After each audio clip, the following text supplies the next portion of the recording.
ಕೋಲಾರ ಬಂದೆ ಚಲನಚಿತ್ರ ಇದೇ ಜನವರಿ 23 ತಾರೀಕಿಗೆ ಬಿಡುಗಡೆ ಆಗ್ತಿರೋದ್ರಿಂದ ಅದಕ್ಕೆ ಪ್ರಚಾರಕ್ಕೆ ಹೊಸಪೇಟೆಯಲ್ಲಿ ಬೆಳ್ಳಲ್ಲಿ ಇತ್ತು. ಸೊ ಇವತ್ತು ಕೊಪ್ಪಳಕ್ಕೆ ಬಂದಿದ್ದೀವಿ. ಸೊ ತುಂಬ ಖುಷಿಯಾಗಿದೆ. ರೆಸ್ಪಾನ್ಸ್ ಜನ ತುಂಬ ಚೆನ್ನಾಗಿ ಕೊಡ್ತಾರೆ. ಸೊ ಕೊಪ್ಪಳ ಜನತೆಗೆ ತುಂಬ ಧನ್ಯವಾದ. ಏನಿದೆ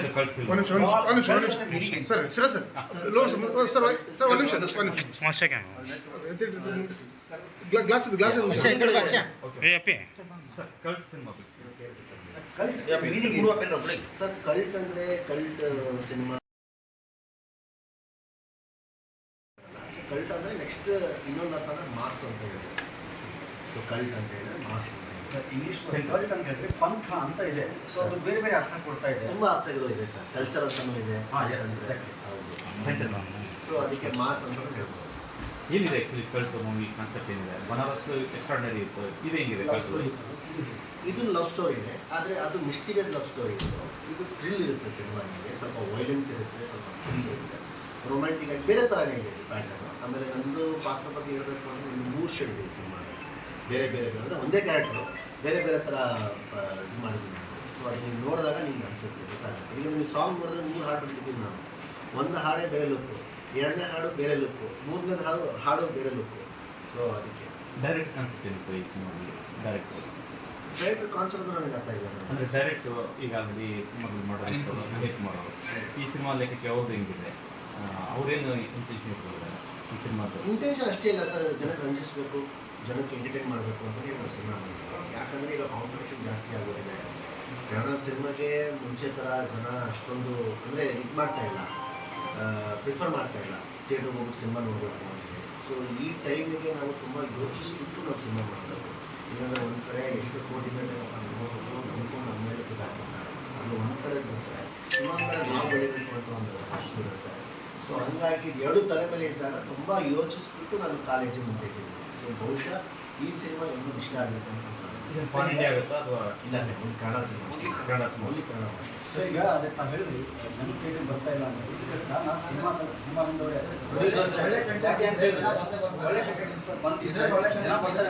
ಸಿನಿಮಾದ ನಿದರ್ಶನ. ಬಟ್ ಯಾಕೆ ಬರ್ತಾ ಇಲ್ಲ ಅಂದ್ರೆ ಸಿನಿಮಾ ಮುಗಿದಿರಂಗಿಲ್ಲ. ಆಗಲೇ ಟಿ ವಿ ರೈಟ್ ಸೇಲ್ ಆಗುತ್ತೆ, ಬೇರೆ ಬೇರೆ ಸೇಲ್ ಆಗುತ್ತೆ. ಏನು ಕಾಪಿ ಥಿಯೇಟರ್ ಪ್ರಿಂಟ್ಗಳನ್ನು ಇದು ಮಾಡಿದ್ರು, ವೈರಸಿ ಇದೆಲ್ಲವನ್ನು ತಡೆಗಟ್ಟಬೇಕಾಗಿತ್ತು ಚಿತ್ರರಂಗನೇ. ಬಟ್ ಅದಕ್ಕೆ ಎಲ್ಲೂ ಸಮರ್ಥವಾಗಿ ಯಾವ ಥರ ಮಾಡಿಸುತ್ತೆ ಸರ್. ನೀವು ಹೇಳಿದ ಎಲ್ಲ ಮಾತು ನಾನು ಹೋಗ್ತೀನಿ. ಸಿನಿಮಾ ಬೇಕು ಪಾಪ ಅವ್ರು ನೋವಿಂದ ಬಂದು ಹೇಳ್ಕೊಳ್ತಾರೆ, ಜನ ಥಿಯೇಟರ್ ಬರ್ತಾ ಇಲ್ಲ ಅದು ಇದು ಅಂತೀನಿ. ನನಗೂ ಅರ್ಥ ಆಗುತ್ತೆ.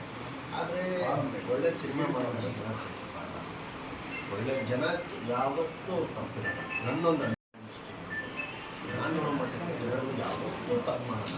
ಒಳ್ಳೆ ಸಿನಿಮಾ ಅಂದರೆ ಅವ್ರ ಕೈ ಹಿಡಿದೇ ಹಿಡಿತಾರೆ ಅಂತ ನನ್ನೊಂದು ಸುಮ್ಮನೆ ಏನು ಮಾಡ್ತಾರೆ ಸರ್, ಯಾವ ಪ್ರೊಡ್ಯೂಸ್ನ ತಗೊಂಡ್ಬೋದು ಅದಕ್ಕೆ ಹೇಳೋದು ಹೇಳ್ತೀನಿ. ದಯವಿಟ್ಟು ಸಿನಿಮಾ ಮಾಡಬೇಡ. ಚೆನ್ನ ಪುಟ್ಟದ್ದು 1 ಕೋಟಿ ಹಾಕೊಂಡ್ರೆ ನೀವು ಪಾಪ ಬಂದು ಮಾಡ್ತೀರ, ನಿಮಗೆ ಥಿಯೇಟರ್ಗಳು ಸಿಗಲ್ಲ, ಜನ ನಿಮ್ಗೆ ಇದಕ್ಕೆ ಬರಲ್ಲ. ಅಂದರೆ ನೀವು ಮಾಡಿಕೊಂಡು ನೀವೇ ಮನೇಲಿ ಹಾಕಿ ಶಿಫ್ಟ್ ಹಾಕಿ ಕೊಡಬೇಕು.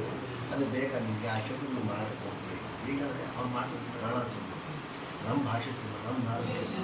ಅದಕ್ಕೆ ತುಂಬ ಯೋಚಿಸ್ಬಿಟ್ಟು ಅಭಿಮಾನ ಇಟ್ಕೊಂಡು ಮಾಡಬೇಕು. ಇಲ್ಲ ಮಾಡೋಕ್ಕೆ ಹೋಗ್ಬಾರ್ದು, ನನ್ನೊಂದು ಅನಿಸಿಕೆ ಸರ್. ಸರಿ, ನಮ್ಮದು ಫಸ್ಟ್ ಮೂವಿ ಇದ್ದಾಗ ಸರ್ ಇದು ಲೋ ಬಜೆಟ್ ಸಿನಿಮಾ, ಹೊಸಬರ ಸಿನಿಮಾ ಸ್ವಲ್ಪ ಚೆನ್ನಾಗಿದ್ರೆ ಕೇಳುತ್ತೆ ಸರ್. ಈಗ ಫಸ್ಟ್ ಮೂವಿ ಮಾಡಿದಾಗ ದರ್ಶನ್ ಅವರು ತುಂಬ ಸಪೋರ್ಟ್ ಮಾಡಿದ್ರು ಸರ್. ಸೊ ಸೆಕೆಂಡ್ ಮೂವಿ ಬರ್ತಾ ಇದೆ, ಮಿಸ್ ಮಾಡ್ಕೊಳ್ತಾ ಇದ್ದಾರೆ ಸರ್ ದರ್ಶನ್ ಅವ್ರನ್ನ ಏನು ಅಂತ? ಮಿಸ್ ಮಾಡ್ಕೊಳ್ತಿಲ್ಲ ಸರ್, ಅವ್ರ ಅಣ್ಣ ಅಲ್ವಾ, ಮಿಸ್ ಮಾಡ್ಕೊಳ್ತೀನಿ. ಇರಬೇಕಾಗಿತ್ತು ಅನ್ಸುತ್ತೆ ಅಂದರೆ ಈ ಟೈಮಲ್ಲಿ ನಿಮ್ದು ಸಪೋರ್ಟ್ ಪ್ರಮೋಷನ್ಸ್ ತುಂಬ ಖುಷಿ ಆಗ್ತಿತ್ತಲ್ಲ. ಪ್ರಮೋಷನ್ಸ್ ಅಂತೂ ನಾನು ಕರೀತಾ ಇರಲಿಲ್ಲ, ಏಕೆಂದರೆ ಪಾಪ ಅವ್ರಿಗೆ ಆರೋಗ್ಯ ಹುಷಾರಿಲ್ಲ. ಸೊ ಈ ಟೈಮಿಗೆ ನನ್ನ ಸ್ವಾತಂತ್ರ್ಯಕ್ಕೋಸ್ಕರ ಅವ್ರು ತುಂಬ ನನ್ನಂತೂ ಇಷ್ಟ ಆಯಿತು. ಬೆಂಗಳೂರಲ್ಲಿ ಒಂದು ಇವೆಂಟ್ ನಡೀತು ರೀಸೆಂಟಾಗಿ, ಭಾಳ ಸುದ್ದಿ ಆಯಿತು. ಅದಕ್ಕೆ ಈಗಾಗಲೇ ತಾವು ಕ್ಲಾರಿಫಿಕೇಶನ್ ಕೊಟ್ಟಿದ್ದೀವಿ. ಸೊ ಅವರು ಜನಕ್ಕೆಲ್ಲ ಬೆಳಕು ತೋರಿಸಿರೋದು ನಮ್ಮಲ್ಲಿರೋ ಫ್ರೆಂಡ್ಸ್ಗೆ. ಬಟ್ ಅದು ಅಸಮಂಜಸ ಕಾರಣ ಅಂತ ಅನಿಸ್ತಿಲ್ಲ. ಈಗ ಸರ್ ನೀವು ಒಂದು ವಿಷಯಕ್ಕೆ ಹೇಳ್ಕೊಂಡಿರುತ್ತೆ ಸರ್. ಏನೋ ಒಂದು ಆಗಿದೆ ಅಂದರೆ ಈಗ ಚಪ್ಪಳ ಹೊಡಿಬೇಕು ಅಂದರೆ ಒಂದು ಕೈನೂ ಆಗಲ್ಲ, 2 ಕೈನೂ ಬೇಕು. ಸೊ ನೀವು ನಿಮ್ಮ ಪಾಯಿಂಟ್ ಆಫ್ ವ್ಯೂಯಿಂದ ಹೇಳಿದ್ರೆ ನನ್ನ ಪಾಯಿಂಟ್ ಆಫ್ ವ್ಯೂಯಿಂದ ಹೇಳಿದ್ರೆ ಜನ ಅದನ್ನು ಆಯ್ಕೆ ಮಾಡ್ತಾರೆ. ಅದು ಯಾವ ಸರಿ ಆಗ್ತದೆ. ಇನ್ನೊಂದು ಈ 1000 ಜನ ಸೇರಿದ ಸಂದರ್ಭದಲ್ಲಿ ಯಾರಿಗೂ ಅಂತ ಐಡೆಂಟಿಫೈ ಮಾಡೋಕ್ಕಾಗಲ್ಲ. ಜನರೆಲ್ಲರೂ ನನಗೆ ಅನ್ಕೋತಾರೆ, ಯಾಕಂದರೆ ಒಂದು ದೊಡ್ಡ ಮೆಟ್ರೋ ಅವ್ರನ್ನೇ ನೋಡೋಕೆ ಬಂದಿರ್ತಾರೆ. ಯಾಕೋ ಸಮಂಜಸ ಅನ್ನಿಸ್ಲಿಲ್ಲ. ಈಗ ನೀವು ಅವ್ರಿಗೆ ಕೇಳಬೇಕು, ನಾನು ಹೆಂಗೆ ಹೇಳೋಕ್ಕಾಗತ್ತೆ ಅವ್ನ ಪರವಾಗಿ. ನೀವು ಆ ಟೈಮ್ಗೆ ಅವ್ನ ಮನಸ್ಸಲ್ಲಿ ಏನಿತ್ತು ನನಗೆ ಗೊತ್ತಿಲ್ಲ. ಸೊ ಅವ್ನು ಯಾವ ಇದಕ್ಕೆ ಹೇಳಿದ. ಬಟ್ ನಾನು ಕಣ್ಣಾರು ನೋಡೋದ್ರಿಂದ ಅವ್ನು ತೋರಿಸಿದ್ರು ಅವ್ನ ಫ್ರೆಂಡ್ ಅಲ್ಲೇ ಇದೆ. ನಾನು ರಿಯಾಕ್ಟ್ ಮಾಡಿದ್ದೀನಿ ನೋಡಿ, ಅದು ವಿಡಿಯೋ ನೋಡಿ ಅವನ ಬೆಳಗ್ಗೆ ಹಿಂಗೆ ನೋಡ್ಬಿಟ್ಟು ಹಿಂಗೆ ನೋಡಿದೆ ನಾನು. ಆಮೇಲೆ ನಾನು ಕೇಳ್ತೀನಿ ಏನಾಯಿತು ಅಂತ ನನ್ನ ರಿಯಾಕ್ಷನ್ ನೀವು ನೋಡಿಬೇಕಿದೆ.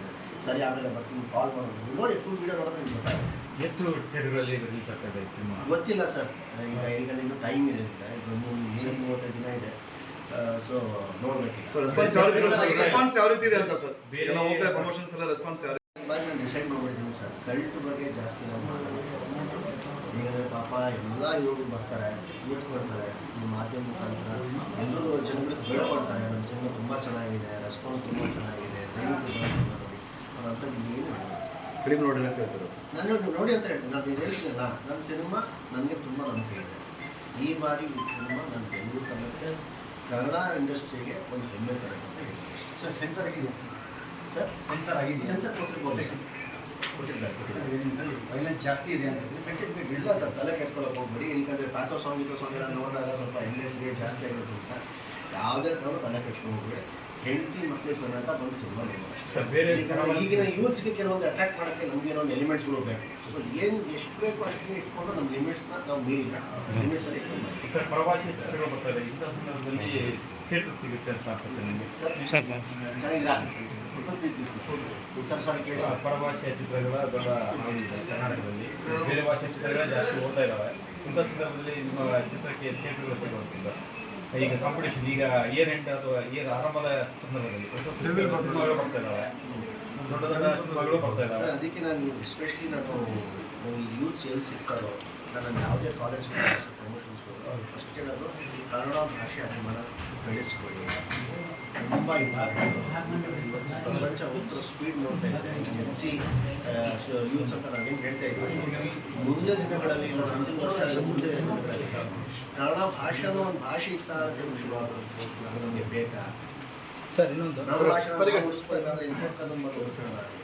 ಸರ್ ಈಗ ದರ್ಶನ್ ಡೆಬ್ಯೂ ಬರ್ತಾ ಇದೆ ಸರ್. ಈ ಟೈಮಲ್ಲಿ ವಿಶ್ ಮಾಡ್ತಾರೆ ಅನ್ನೋದು ಸರ್ ಡೆಬ್ಯೂ ಪಿಕ್ಚರ್ ಕೂಡ ಖಂಡಿತ ವಿಶ್ ಮಾಡ್ತೀವಿ ಸರ್. ಡಿಸೆಂಬರ್ 11ನೇ ತಾರೀಕಿಗೆ ನಮ್ಮ ಅಣ್ಣನ ಸಿನಿಮಾ ಡೆಬ್ಯೂ ಬರ್ತಾ ಇದೆ. ದಯವಿಟ್ಟು ಎಲ್ಲರೂ ಥಿಯೇಟ್ರಿಗೆ ಹೋಗ್ಬಿಟ್ಟು ನೋಡಿ ಆಶೀರ್ವಾದ ಮಾಡಿ. ಸರ್ ಸಿನಿಮಾ ಇಲ್ಲಿ ಹಂಪಿ ಭಾಗದಲ್ಲಿ ಚಿತ್ರೀಕರಣ ಆಗಿದೆ. ಏನು ಸರ್? ಹಂಪಿ ಭಾಗದಲ್ಲಿ ಚಿತ್ರೀಕರಣ ಆಗಿದೆ. ಎಲ್ಲೆಲ್ಲಿ ಆಗಿದೆ? ಹಂಪಿಯಲ್ಲಿ ಆಗಿದೆ, ವಿಜಯನಗರಲ್ಲಿ ಆಗಿದೆ, ಮತ್ತು ಬೆಂಗಳೂರಲ್ಲಿ ಶೂಟಿಂಗ್ ಮಾಡಿದ್ದೀವಿ ನಾವು, ಮತ್ತು ಬಾಗಲಕೋಟಲ್ಲಿ ಒಂದಷ್ಟು ಶೂಟಿಂಗ್ ಮಾಡಿದ್ವಿ, ಮೈಸೂರಲ್ಲಿ ಶೂಟ್ ಮಾಡಿದ್ವಿ, ಬೆಂಗಳೂರು ಅಂದರೆ ಕರ್ನಾಟಕಲ್ಲೇ ಆಲ್ಮೋಸ್ಟ್ ಫುಲ್ ಸಿನಿಮಾ ಕರ್ನಾಟಕಲ್ಲೇ ಶೂಟ್ ಮಾಡಿದ್ವಿ. ನಾನು ಈ ಬಾರಿ ಕರ್ನಾಟಕ ಬಿಟ್ಟು ಹೊರಗಡೆ ಎಲ್ಲೂ ಶೂಟ್ ಮಾಡೋಕ್ಕೆ ಈ ಬಾರಿ ನನಗೆ ಇಷ್ಟ ಇರಲಿಲ್ಲ.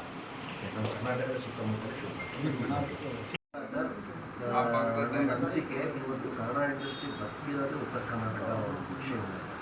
ನಾನು ಓಪನ್ ಆಗಿ ಹೇಳ್ತೀನಿ, ಅವ್ರಿಗೂ ಇರೋ ಪ್ರೀತಿ, ಯಾಕಂದರೆ ಅವ್ರಿಗೂ ನಮಗೆ ತೋರಿಸೋ ಪ್ರೀತಿ ಅಭಿಮಾನ ಇದೆಯಲ್ಲ ಸರ್, ಈಗ ಎಲ್ಲೋ ನಮಗೆ ಸಿಗಲ್ಲ ಸರ್.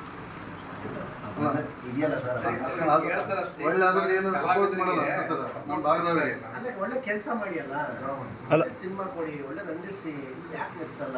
ತಲೆ ಮೇಲೆ ಕೂರಿಸ್ಕೊಳ್ತಾರೆ ಅವರು. ಒಂದ್ಸತಿ ನೀವು ಹೃದಯನ ಕೇಳಿ, ಒಂದ್ಸತಿ ನಾವು ಇಷ್ಟ ಆಗ್ಬಿಟ್ರೆ ಸಾಯೋವರೆಗೂ ಅವ್ರು ಎಲ್ಲಕ್ಕೆ ಒಂದು ಅವಕಾಶ ಬೇಕಲ್ರಿ ಸರ್? ಅವಕಾಶ ಮಾಡ್ಕೊಡ್ಬೇಕು. ಯಾರು ಕೊಡ್ಬೇಕು? ಯಾರು ಕೊಡೋದು? ನಾವೇ ಮಾಡ್ಕೊಡ್ಬೇಕು. ಅದನ್ನ ಹೇಳ್ತಾ ಇದ್ದೀವಿ ಸರ್, ಸಿಗ್ತಾ ಇಲ್ಲ ಅಂತ ಸರ್. ಯಾರು ಕೊಡಲ್ಲ, ಇವ್ರು ಸಪೋರ್ಟ್ ಮಾಡ್ಬಿಟ್ರು, ಅವ್ರು ಬಂದ್ಬಿಟ್ರು, ಇವ್ರು ಬಂದ್ಬಿಟ್ರು, ಮೇ ಬಿ ಹೈಲೈಟ್ ಆಗ್ಬೋದು ಅಷ್ಟೇ. ಗೆಲ್ಲಬೇಕು ಅಂದ್ರೆ ನಾವೇ ನಿಂತ್ಕೊಂಡು ಎದೆ ತಪ್ಪು ನಿಂತ್ಕೊಳ್ಬೇಕು. ಅಲ್ಲ, ಉತ್ತರ ಕರ್ನಾಟಕದ ಸಿನಿಮಾ ಅಭಿಮಾನಿಗಳನ್ನ ಹೊಗಳೋದ್ರಾಗ ಅಷ್ಟ ಹೋದ್ರೆ ಚಿತ್ರರಂಗದವರು, ಉತ್ತರ ಕರ್ನಾಟಕದ ಕಲಾವಿದರಿಗೆ ಸರಿಯಾದ ಅವಕಾಶ ಸಿಗ್ತಾ ಇಲ್ಲ ಚಿತ್ರರಂಗದಲ್ಲಿ, ಅದು ಒಂದು ಪ್ರಶ್ನೆ. ಹೋಗ್ಬಿಟ್ಟು ಕೇಳಬೇಕು ಸರ್ ನನಗೆ. ಅಲ್ಲ, ಒಬ್ಬ ನಟರಾಗಿ ನಿಮ್ಮ ಅಭಿಪ್ರಾಯ ಕೇಳ್ತಿದ್ದೇನೆ, ಒಬ್ಬ ನಟರಾಗಿರೋದ್ರಿಂದ ನಿಮ್ಮ ಅಭಿಪ್ರಾಯ ಕೇಳ್ತೇನೆ. ತಪ್ಪು ಸರ್. ನಾನು ಮುಂಚೆ 1000 ಸತಿ ಹೇಳ್ತೀನಿ, ಕಲಾವಿದರ ಜಾತಿ ಇಲ್ಲ, ಮತ ಇಲ್ಲ, ಇನ್ನೊಂದಿಲ್ಲ, ಮತ್ತೊಂದಿಲ್ಲ. ನಾನು ಸುಮಾರು ವೇದಿಕೆಯಲ್ಲಿ ಈ ಮಾತನ್ನ ಹೇಳ್ತೀನಿ. ಸೊ ಉತ್ತರ ಕರ್ನಾಟಕ ಆಗ್ಬೋದು, ದಕ್ಷಿಣ ಕರ್ನಾಟಕ ಆಗ್ಬೋದು, ಕನ್ನಡಿಗ ಅಂದರೆ ಮುಗ್ದೋಯ್ತು. ಆಮೇಲೆ ಟ್ಯಾಲೆಂಟ್ ಯಾವತ್ತೂ ಸತ್ತೋಗ್ಬಾರ್ದು ಸರ್. ಟ್ಯಾಲೆಂಟ್ಸ್ ಅವರಿಗೆ ಗೊತ್ತು, ನಮ್ಮಲ್ಲಿ ಸ್ವಲ್ಪ ಟ್ಯಾಲೆಂಟ್ನ ಅಪ್ರಿಷಿಯೇಟ್ ಮಾಡೋಣ, ಹುಮ್ಮಸ್ ಕೊಡೋಣ ಅಂತೇಳಿ. ಬಟ್ ನನ್ನ ಕಣ್ಣಿಗೆ ಯಾರಾದರೂ ಬಿದ್ದರೆ ಖಂಡಿತವಾಗ್ಲೂ ನಮ್ಮ ಸಪೋರ್ಟ್ ಸರ್. ಇದರಿಂದಾಗಿ 7 ಚಿತ್ರಮಂಡಳಿಗಳು ಆಗ್ಬೋದು. ಉತ್ತರ ಕರ್ನಾಟಕದಲ್ಲೂ ಮಾಡಿದರು ಚಲನಚಿತ್ರ ಮಂಡಳಿಗಳನ್ನು. ಗೊತ್ತಿಲ್ಲ ಸರ್, 7 ಆಗೇ ಒಂದು ಸರ್. ಏನು ಮಾಡೋಕ್ಕಾಗತ್ತೆ sir? Okay sir, finally cinema ಬಗ್ಗೆ ಒಂದು ಲೈನಲ್ಲಿ ಫೈನಲ್.